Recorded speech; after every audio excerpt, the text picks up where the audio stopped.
Welcome to Law Points. I am Varaprasad. I will discussing about Indian Contract Act 1872 of under section 62. ఇద్దరు వ్యక్తులు ఒక కాంట్రాక్ట్లోకి enter అయినప్పుడు పరస్పర అంగీకారంతోనే enter అవుతారు. అయితే కొన్ని సందర్భాల్లోని వారిలో ఒక వ్యక్తికి ఆ కాంట్రాక్టును రద్దు చేసుకోవాలనే ఆలోచన వస్తుంది. అలాంటి సందర్భాల్లోని ఆ వ్యక్తి రద్దును కోరవచ్చు.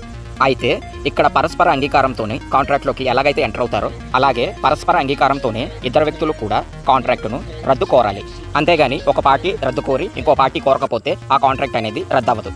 ఇంకా కొన్ని సందర్భాల్లోని ఏదైనా ఒక కాంట్రాక్ట్లోని ఒప్పందంలోని సడలింపులు చేసుకోవచ్చు, అమెండ్మెంట్స్ చేసుకోవచ్చు, మార్పులు చేర్పులు చేసుకోవచ్చు. ఆ వెసులుబాటు ఇండియన్ కాంట్రాక్ట్ యాక్ట్ 1872లో అండర్ సెక్షన్ 62 ఈ విధంగా చెప్తుంది. అయితే పరస్పర అంగీకారంతో మాత్రమే ఇద్దరు పార్టీలు కాంట్రాక్ట్ అనేది రద్దు చేసుకోవాలి. ఇలాంటి సందర్భాల్లో ఎవరైనా ఒక పార్టీ మాత్రమే కాంట్రాక్టును రద్దు చేయాలని కోరితే ఇంకొక పార్టీ నష్టపోయినట్లయితే ఆ వ్యక్తికి నష్టపరిహార దావా కింద కోర్టులో కేసు అనేది ఫైల్ చేయొచ్చు. ఇలా తెలుసుకోండి.